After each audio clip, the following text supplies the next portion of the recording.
Hi friends, welcome to the one-liner series of AVFM. This is our day number 14 and we are discussing about our capital budgeting.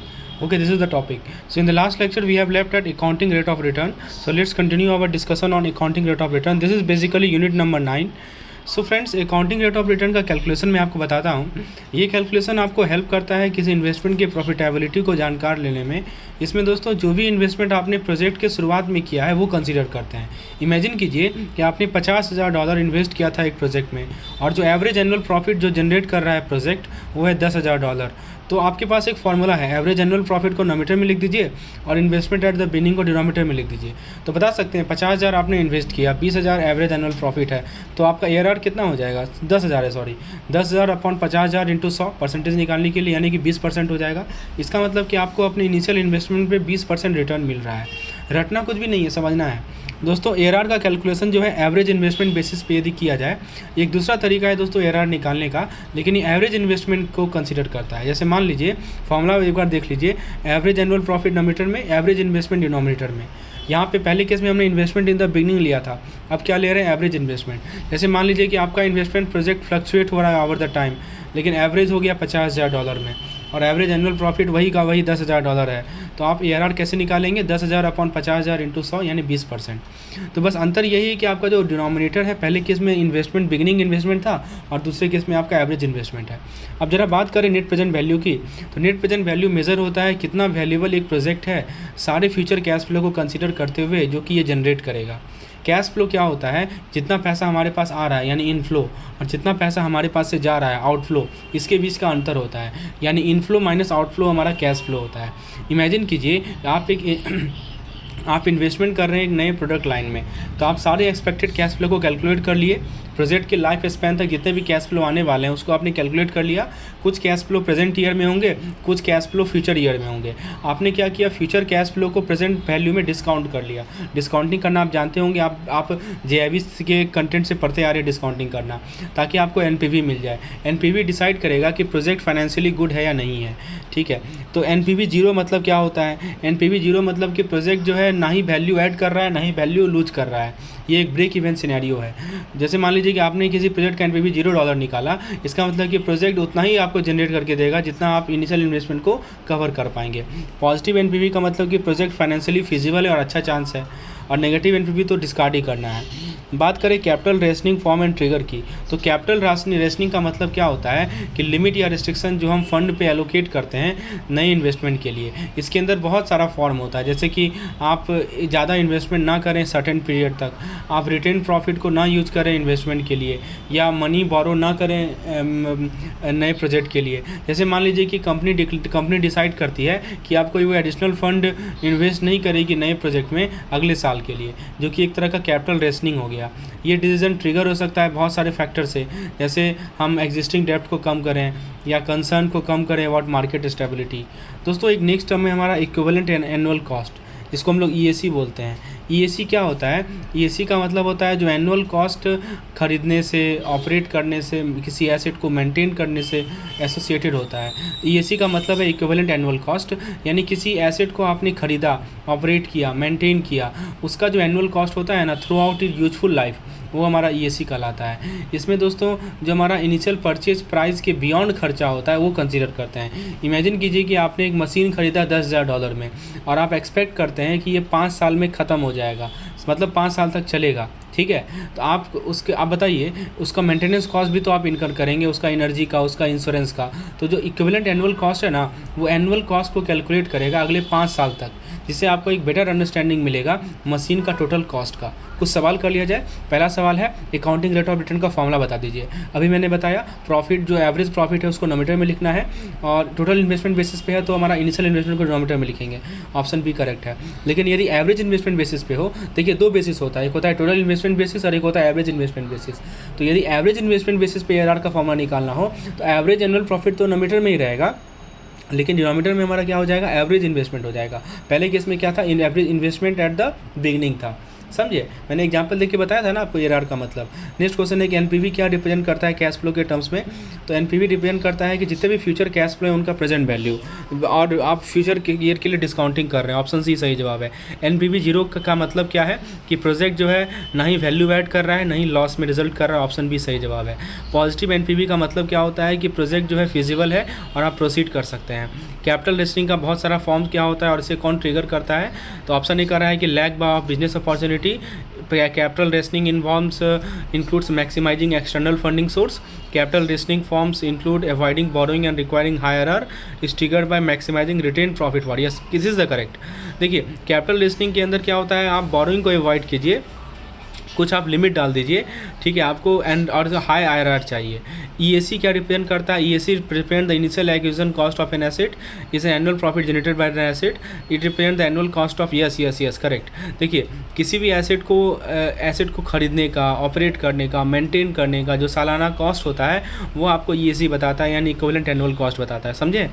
अब जब हम लोग EAC के बारे में और थोड़ा डिटेल जानकारी ले लेते हैं। देखिए EAC के बारे में बताया जा रहा है आपको, EAC आपको हेल्प करता है कंपेयर करने में कि सी एसेट कितना कॉस्ट इफेक्टिव है, कोई प्रोजेक्ट कितना कॉस्ट इफेक्टिव है, जिसका अलग अलग लाइफ स्पैन है, ठीक है। खासकर ये कैपिटल बजटिंग में यूज़ किया जाता है। जैसे मान लीजिए कि आपने डिसाइड कर रहे हैं दो मशीन के बीच में अपने बिजनेस के लिए। मशीन ए का दाम है $5,000 और 3 साल तक चलेगा। मशीन बी का दाम है $7,000 लेकिन 5 साल तक चलेगा। तो EAC के द्वारा फिगर आउट कर सकते हैं कि कौन सा मशीन का लोअर एनुअल कॉस्ट होगा जब उसका लाइफ स्पैन को कंसिडर किया जाएगा। NPV कैसे निकालते हैं बता सकते हैं आप।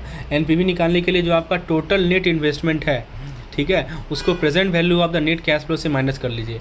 यानी जितना भी आपका नेट कैश फ्लो है सबका प्रेजेंट वैल्यू आप निकाल लिए, उसमें से आपने क्या किया कि आपने जितना इन्वेस्ट किया था, इनिशियल इन्वेस्टमेंट आपका था, उसको सब्ट्रैक्ट कर लेंगे तो आपको NPV मिल जाएगा।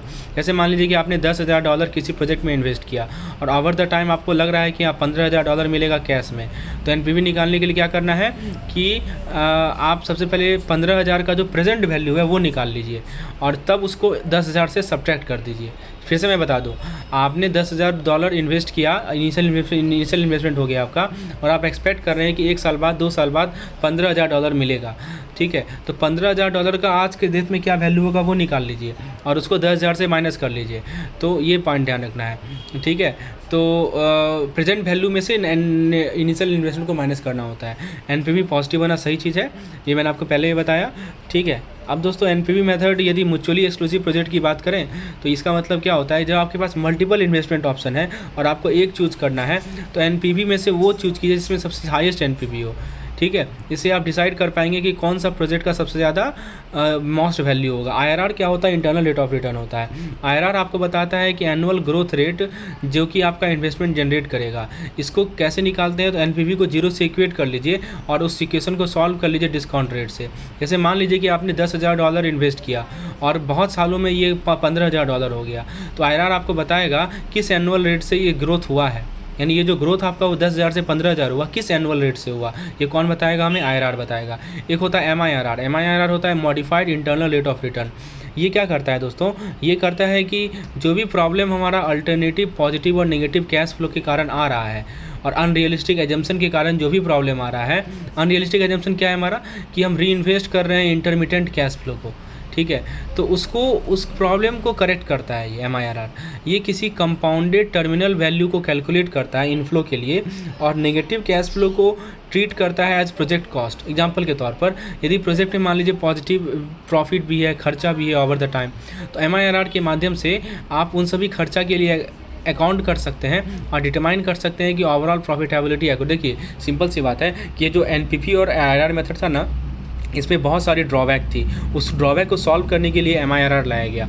एक्सेप्टेंस बेस्ड ऑन MIRR की बात करें, यदि MIRR जो है कॉस्ट ऑफ कैपिटल से ज़्यादा है, कॉस्ट ऑफ कैपिटल मतलब क्या हुआ कि सिमिलर इन्वेस्टमेंट पे जो रिटर्न है उसे कॉस्ट ऑफ कैपिटल कहेंगे, तो प्रोजेक्ट को एक्सेप्टेबल माना जाएगा। जैसे मान लीजिए कि आपका प्रोजेक्ट का MIRR है 12% और जो एक्सपेक्टेड रिटर्न था सिमिलर इन्वेस्टमेंट में वो था 10% का, तो प्रोजेक्ट एक अच्छा इन्वेस्टमेंट है। तो सिंपली आपको कैसे डिसाइड करना है, MIRR देख लीजिए और आप कितना एक्सपेक्ट कर रहे थे सिमिलर प्रोजेक्ट पे वो देख लीजिए, दोनों में जो कंपैरिजन होगा वो डिसाइड करेगा।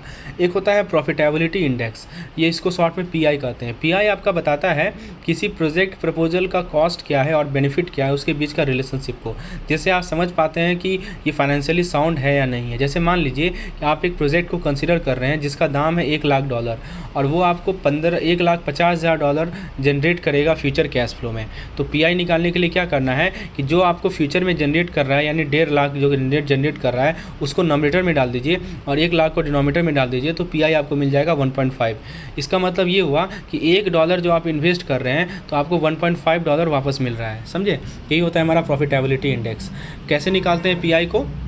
तो सिंपली आप जो आपका future present value of future, ठीक है, जो आपका फ्यूचर कैश फ्लो है उसका जो प्रेजेंट वैल्यू है उसको नॉमिनेटर में लिख दीजिए और इनिशियल इन्वेस्टमेंट को डिनोमिनेटर में लिख दीजिए। ठीक है, जैसे मान लीजिए एक प्रोजेक्ट का प्रेजेंट एक्सपेक्टेड कैश फ्लो है, प्रेजेंट वैल्यू है एक्सपेक्टेड कैश फ्लो का $2,00,000 और इनिशियल इन्वेस्टमेंट है $1,00,000, तो आपका पीआई हो जाएगा 2। इसका मतलब ये हुआ कि प्रोजेक्ट जो है डबल इन्वेस्टमेंट जनरेट करेगा वैल्यू। सवाल है कि ईएसी का क्या रोल है कॉस्ट एनालिसिस में? तो ईएसी से आप कंपेयर कर सकते हैं एसेट के कॉस्ट इफेक्टिवनेस को जिसका लाइफ स्पैन अलग अलग हो। एनपीवी कैसे निकालते हैं? तो एनपीवी निकालने के लिए मैंने आपको बताया कि जो आपके पास फ्यूचर कैश फ्लो है उसका प्रेजेंट वैल्यू निकाल लीजिए और उसमें से आप जो इनिशियल इन्वेस्टमेंट है उसको माइनस कर दीजिए।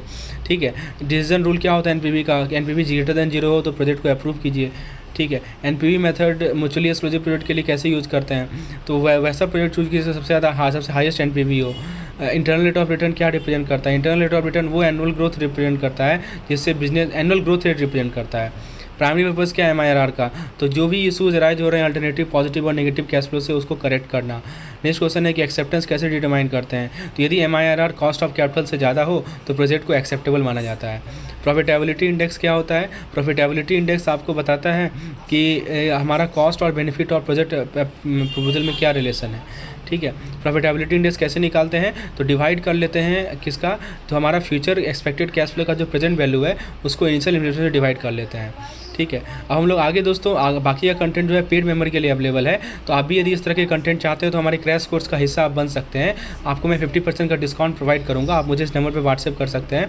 इस पार्टिकुलर क्रैश कोर्स में आपको one liner PDF, one liner videos, mock test, daily quizzes, उसके अलावा फार्मूला पीडीएफ सब कुछ अवेलेबल है। So to enrol you just have to install our app. The rest content will be provided to the paid member.